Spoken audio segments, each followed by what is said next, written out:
Okay, that's good. Also, if you are seated next to an open window, please keep all body parts inside the train. The United Daughters of the Confederacy was a group of wealthy women who decided that they would lobby local governments and Congress to build monuments to the Confederates. Not only that, this is why the South has stayed as racist as hell, because they made sure that textbooks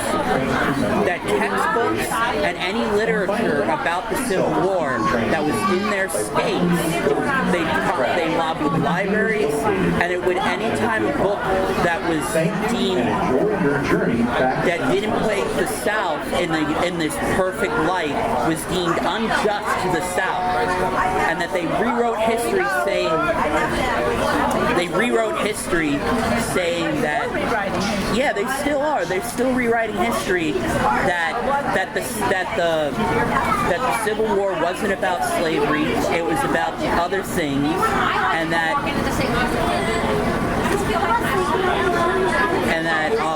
not only that, it was that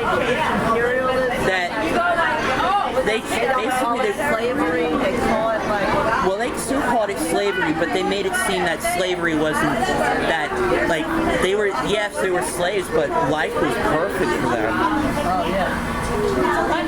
And they made sure that the children grew up in an environment that idolized slavery, idolized this, and idolized the way that it used to be. And like, it's amazing to think that, you know, the losing side would spend so much effort. Only in America does the losing side spend so much effort to cover up the fact that they did wrong.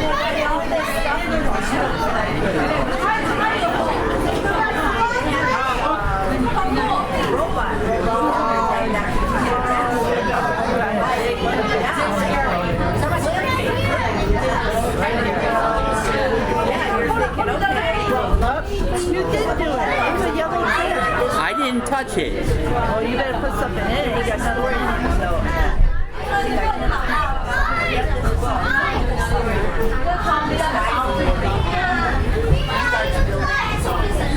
so then next up with all these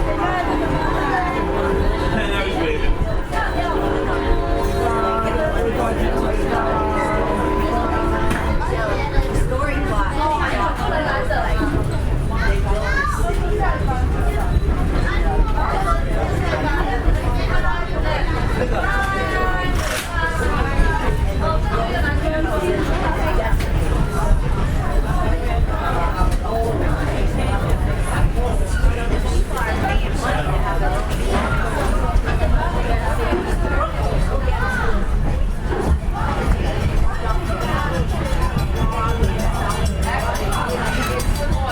As we begin our journey today back in time, I want to give you some information about the train that you are riding on. Leading our train is an authentic coal-burning steam locomotive. Currently, we have two operational steam locomotives. Number 3025 was built in 1989 by the Tangshan Locomotive Works of China and originally operated on the Knox and Kane Railroad of Pennsylvania before being acquired by the Valley Railroad in 2008. After an extensive rebuilding in our Valley shop, number 3025 began service in November 2011. Locomotive number 40 was built in 1920 by the American Locomotive Company at its Brooks Works of Dunkirk, New York. This locomotive spent most of its life in regular freight service on the Aberdeen and Rockfish Railroad of North Carolina before coming to the Valley Railroad in 1978. During today's operations, our firemen will shovel by hand over 3 tons of coal into the firebox. And our thirsty locomotive will evaporate over 6,000 gallons of water into steam. Our parlor car, Great Republic, was built in 1930 by Pullman for the New York, New Haven, and Hartford Railroad, and was used on its premier express train, the Yankee Clipper, that ran along the shoreline between Boston and New York City. The 500 and 600 series coaches and our open car were built in 1914 and 1915 by Pullman for the Delaware, Lackawanna, and Western Railroad, where they once were used in commuter service out of Oakland Terminal in New Jersey. The 1000 series coaches with the mahogany wood interiors were built in 1925 by the Bethlehem Car Company of Wilmington, Delaware. They were used by the Central Railroad of New Jersey.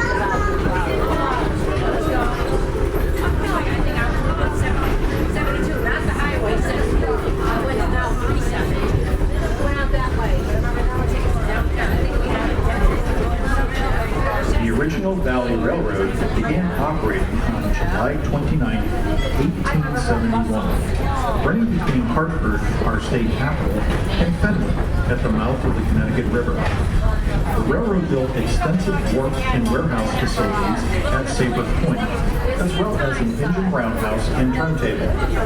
Today, you can still see the remains of the roundhouse in the town park at Sabre Point.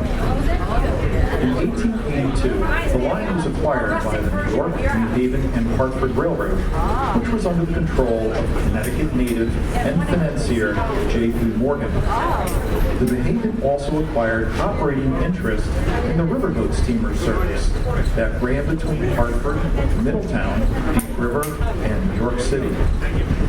As a result of the Great Depression, passenger service on the Valley Line and riverboat steamer service ended in 1933. The New Haven continued to operate freight service on the Valley until 1969, when the line between Old Saybrook and Middletown was acquired by the state of Connecticut and leased to the current Valley Railroad Company. Good morning. We began operating our steam excursions on July 29, 1971, exactly 100 years to the day of the line's original run.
right-hand side of the train, we will be approaching Post Cove, and once across Essex Street, we will see the larger Crack Cove. Combined, these coves contain over 200 acres of fresh water marshlands, which are affected by the Connecticut River tides. This area is also a wildlife sanctuary, and many species of wetland-dependent birds can be seen, including black-and wood ducks, bald eagles, swans, red-winged blackbirds, osprey, great blue herons, hawks, and the white egret. Additionally, many other woodland creatures are seen in this area, including fox, beaver, and deer, just to name a few. The coves are popular with local residents for kayaking and canoeing.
We are entering the town of Deep River. Back around the turn of the 20th century, this area was a thriving transportation center for the railroad and steamship traffic, which operated between Hartford and New York City. This area supported many piers and warehouses, which accommodated the great riverboat steamers from 1845 to the mid-1930s. The Deep River landing area was also home to the Denison Brothers shipyard, where over 65 schooners were built for use in the coastal and the West Indies trades. On the left side of the train, as we pass through Deep River Landing, you will see the original Deep River Freight Station. This historic structure, which dates back to 1890, is listed on the National Register of Historic Places. We will return to Deep River Landing later on to make our riverboat connection. In the meantime, we'll continue our journey to North Chester. Now, after passing through the rock cut, please look to the right and over to the opposite bank of the river, just about at the 1 o'clock position. You will have your first view of Gillette's Castle. Gillette.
are now in the beautiful town of Chester. The small structure on the left side of the train was once the Quinnipiac Station, located in North Haven, Connecticut. It is now named Chester Station. The original Chester Station is located on the left, across the street. It is the brick ranch-style building with the beautiful fieldstone chimney. Coming up on the left side of the train is the marsh area associated with Chester Creek and Pattacon Brook. This area is the habitat of the great blue heron, as well as for ducks, geese, egrets, and swans. Across Chester Creek and off to your right, at about the 2 o'clock position on the far hillside, you will have another good view of Gillette Castle. This castle was built by the late actor William Gillette. He was the creator of the original stage version of Sherlock Holmes and was the country's leading stage actor in the early 1900s. Construction of the castle began in 1914 and was completed in 1919. Today, the castle is part of our state park system.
now at the northern end of today's coach train ride.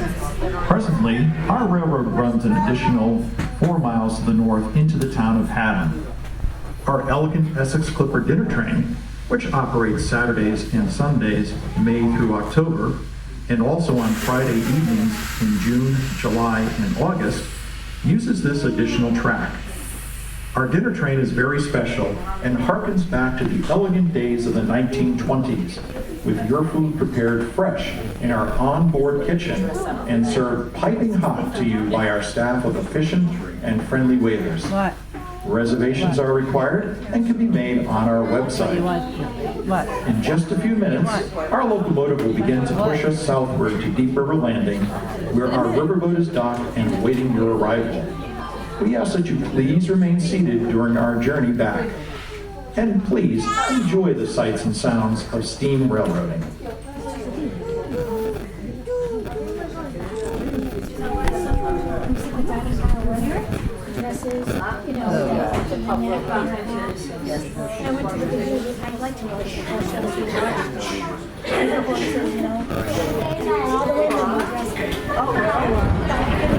They have the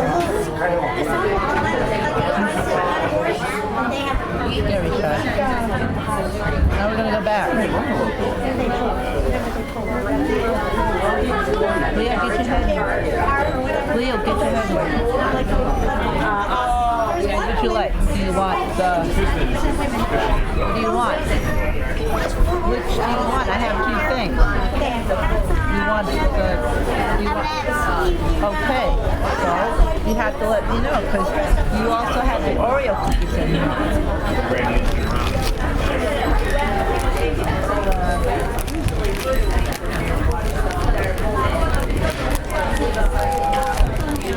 I thought we were going to go on the boat. We are. Now we're going back to the boat. Yeah. Careful. Very careful. I don't want them on the floor.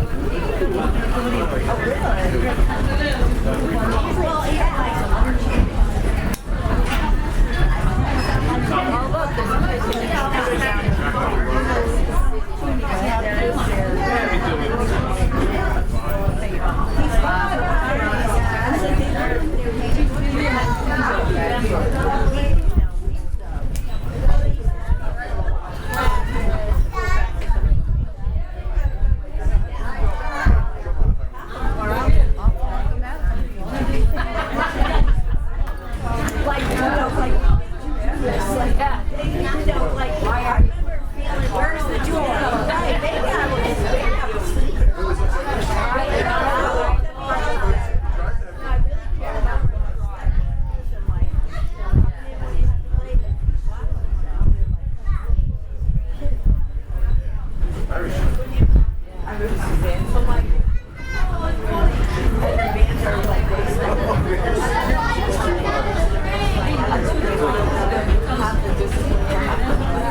meet you with a hat.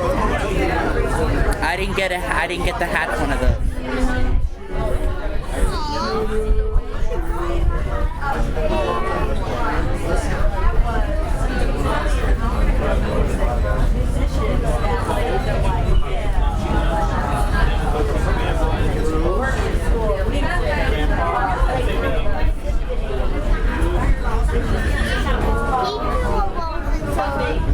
Pikachu. Yes, it does. Pikachu and Bulbasaur are right there.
Yeah, but it's like hot dogs and stuff.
consider their entire job history, not just the highlights reel. A recognizable name isn't always synonymous with quality results. For example, the Wachowskis arguably haven't had a major hit since the Matrix trilogy, and yet they keep getting massive projects like Jupiter Ascending, which inevitably flop. They're counting on you. In 2012, Taylor Kitsch starred in not one, but two huge box office bombs, but somehow still landed in True Detective's second season. Don't think that's a good idea! If the same failed actors and filmmakers keep getting big films, we'll never find the next Spielberg or Leonardo DiCaprio.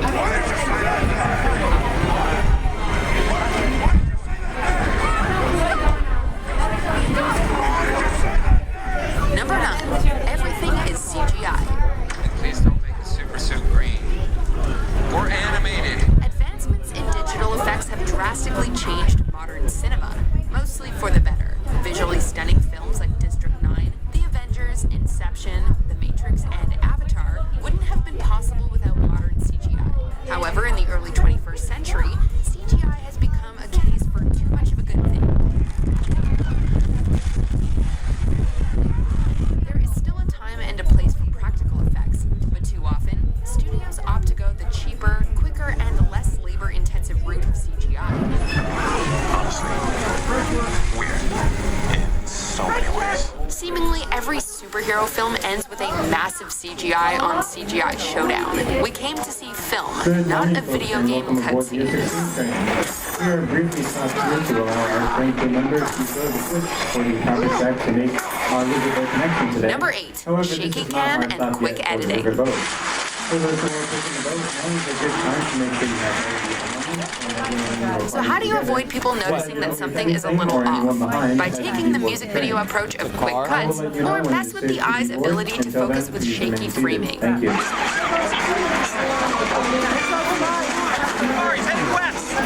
There's a time and a place for shaky cam, found footage films, a high-speed pursuit on foot, but entire films? No thanks. Both quick edits and shaky cam can be effective tools to heighten the tension and sense of chaos, but when overused, they lose their effectiveness. Listen up, Mike. Hey, what happened to that picture of us in Iraq with that camel? I mean, your girlfriend.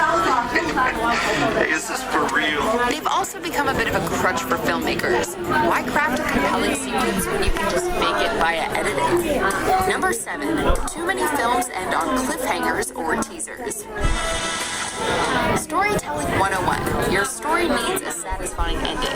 Now, there are creative ways to break the rules in a manner that will bring something fresh and exciting to the table. The Wrestler, Inception, Before Sunset, these are all films that end off by leaving you with important questions to ponder. But cliffhangers for the sake of cliffhangers or post-credit teasers, these are little more than marketing ploys to ensure that you'll come back for the next installment, in however many years that might be.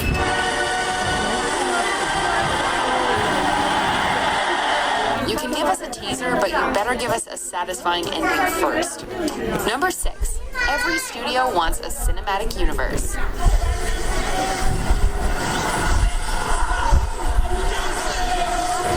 Do you know why the Marvel Cinematic Universe succeeds where others have failed? Because their films work independently of one another. Each film has a story with a beginning, middle, and end. Where are the Avengers? I'm not currently tracking their whereabouts. I'd say they've earned a leave of absence.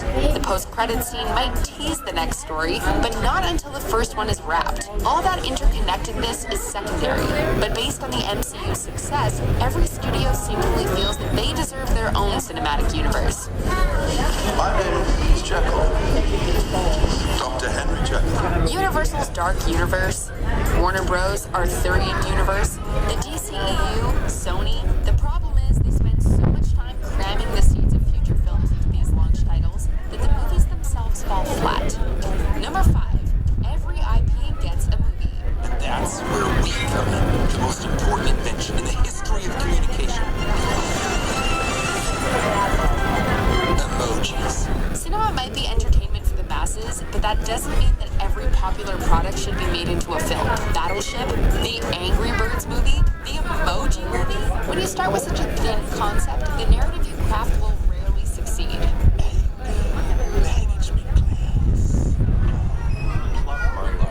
With so many potentially great scripts floating around out there just waiting to get put into production, it's insulting to have these intellectual properties. Hey, look. Name recognition might be an important factor in getting people into theater seats, but names like these are silly enough to keep people away as soon as they Alright folks, at this time it is now safe to deboard the train. As you do so, please watch the steps, use the handrails, and when you do so, please see a train crew member to assist you.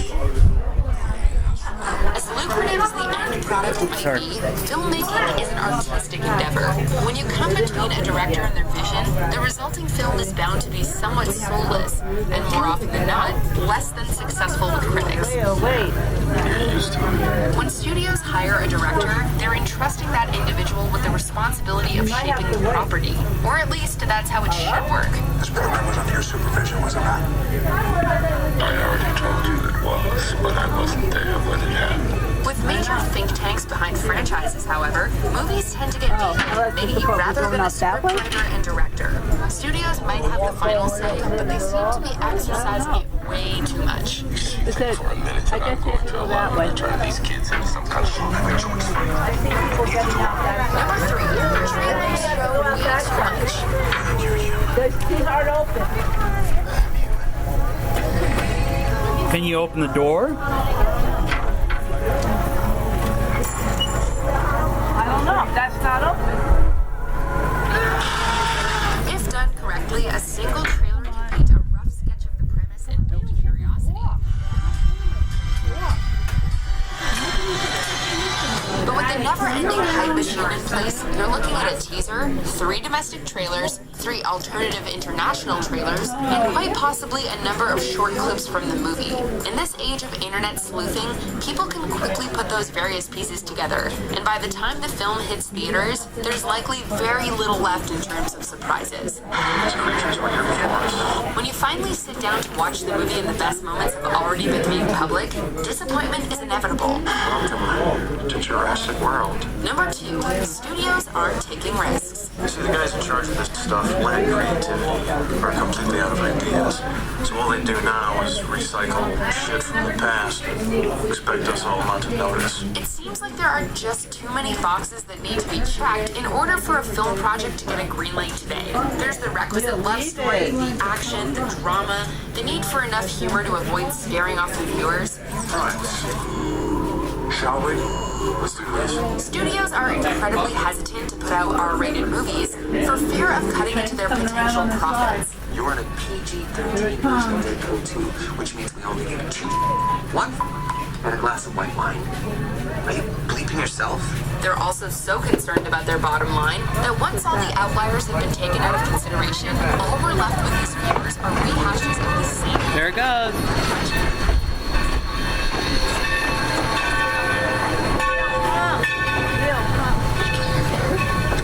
Watch your step, folks. We'll see you when you get back. All right. Subscribe to our channel and ring the bell to get notified about our latest videos. You'll have the option to be notified for occasional videos or all of them. If you're on your phone, make sure you go into your settings and switch on notifications. Number 1. All we get are reboots, remakes, and sequels. But death is a doorway, and the past cannot remain buried forever. Many critics claim that Hollywood isn't bothering to start new franchises anymore, playing instead to nostalgia and relying on surefire successes mined from the past. We doubled their budget, as if spending twice the money guaranteed twice the profit. That's gonna work.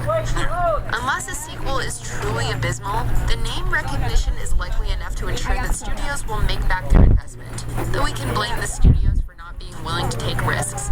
We as audience members need to take responsibility as well. Do you think we should stop them? Gonna do it. Kinda wanna see if it goes through. If we want to see more original films, we need to show that to studios by getting out there and seeing the original stories that do get made. What are we even doing here? Where are we going? Do you agree with our picks? Check out this other recent clip from Watch Mojo, and be sure to subscribe and ring the bell to be notified about our latest video.